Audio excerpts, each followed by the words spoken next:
Hello, welcome to another episode of CBFU from the shop. This is the week of July 9th, and we're here to give you some more reviews of some of the books coming out this week. Jared, you want to give it a start?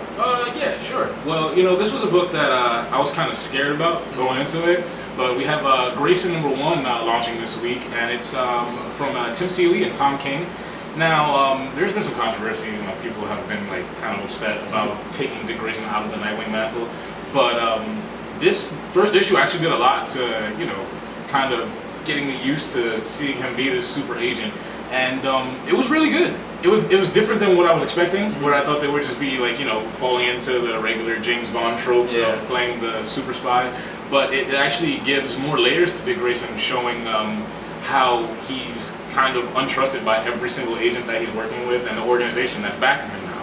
And not only that, it builds into a bigger intrigue into what's actually happening in the DC universe and what spiral the spy organization is looking into and how it kind of relates to Dick Grayson and the people that he cares about. Yeah, I really wasn't looking forward to Grayson at all. No. I thought they were just trying to make him their Winter Soldier, but it's sort of like that, but it's not really like that because it still does connect to the Batman universe and everything. And it's still Dick Grayson. Yeah. We were all worried that maybe they were going to change his voice and have him sound different, but it's still him. It's still that hopeful Dick Grayson, and it kind of plays well off the contrast of being a spy. How can you be a spy and still kind of come across as this naive, hopeful person? But it was a really good issue, and I think I'm going to give Grayson issue #1. I'll give that about 7 out of 10 Lugos. Much better than I thought it was going to be. Seriously, check it out. Next up, we have another new #1 from DC Comics, Suicide Squad #1 by Sean Ryan and Jeremy Roberts. And this, unlike Grayson, is exactly what you think it's going to be. Seriously. It's as bad as a book as I've read in a while. It's just not good. The only thing I can say positive about it is the art is really good. Yeah, I like the art. When I first opened it up, I thought it was actually Tony Daniel doing the art on it. But it's just falling into all the tropes that you think that a Suicide Squad book would fall into. It's just exposition after exposition. This is why this is happening. This is why this is happening. This is why this character is needed. We need the badass. We need the rogue girl. Yeah, no, it's the worst of DC, the New 52. They basically have a character whose name is Vic Sage, who fans of DC will know was the Question, the original 52, for the New 52, and he's basically the voice. It sounds like the voice of Warner Brothers. This is explaining why the old Suicide Squad wasn't cool and why these characters are better and hipper and more exciting for this all new Suicide Squad. I think one of the lines was, he goes, "Oh, well, what about this guy?" referring to Black Manta, and he goes, "Well, he's got the name Black in his name." Yeah, that's cool. People love that. Love that. And then you realize this is supposed to be a clandestine, hit squad. Yeah. So why do they care about public relations when referring to the Suicide Squad? No, the dialogue is bad. The story is uninteresting. It's just not very good. I can only give it for the art, just for the art, 2 Lugos.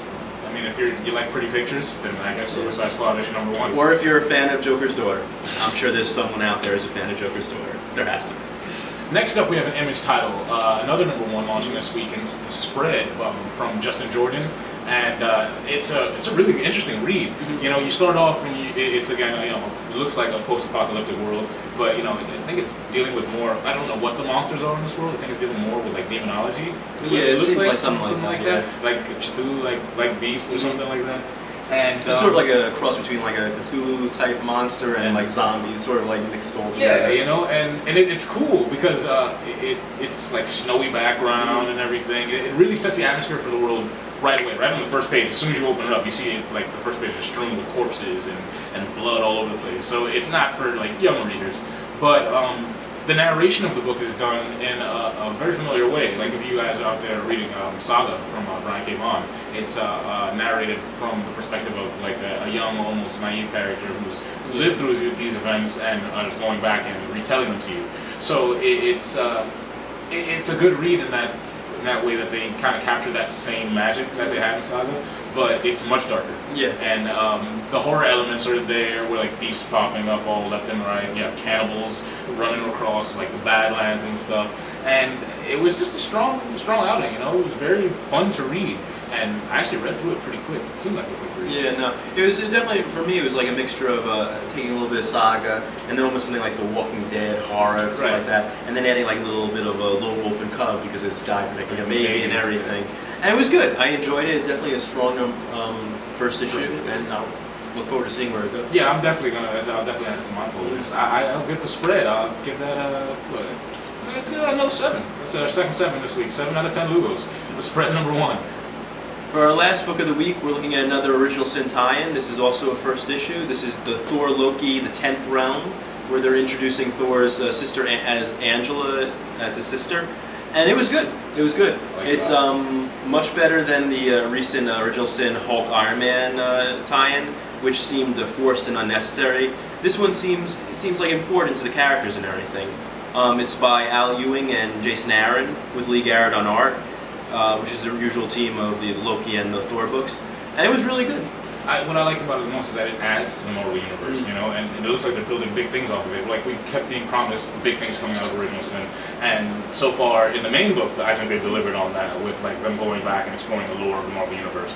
But as far as the tie-ins are concerned, we had the Original Sins with the S. We had the Original Sins books, and they introduced a bunch of like characters and what they're doing at this time. But this is the first tie-in that makes it seem like there's going to be some big ramifications that are coming out of the Original Sin event, and it happens in the first issue with Loki and Thor finding out that there's in fact the 10th Realm and that they have a sister, and that it's Angela. This also brings Angela more front and center in the Marvel Universe. It makes her more important to the ongoing stories of the Marvel Universe. When she was first thrown into the Marvel Universe after Age of Ultron and in Guardians, she was basically just dropped. Yeah. You know, and she's like, oh, I don't know where I am, I'm trying to get back home, but she doesn't know where her home is in relation to everything else. Yeah, and all she really does in Guardians of the Galaxy, she just fights aliens. Well, she fights aliens, that's all she like does. a badass, but it makes her a huge player now in the Marvel Universe, and it gives us a character to rival Thor that's a female in the Marvel Universe, and I'm really liking what they're doing with her. Yeah. And this is a great book to, you know, getting her accustomed to the Marvel Universe and just meshing the two lores of Angela being from heaven and the angels and everything, and seeing how that race kind of, you know, clash with the Asgardians. This is also, I think, this story, unlike like the Hulk and Iron Man, like we said before, I think this will be important to like the Loki book and Thor book going forward. I think besides being an Original Sin tie-in, I think it's important to those two books and everything. So I would definitely give it 8 Lugos out of 10. Definitely. All right, guys, that's another episode of CBFU from the shop. As always, we're here in Manifest Comics in Bayonne. You know, love comics, buy comics. Have a good one, guys. We'll see you next week. Next week.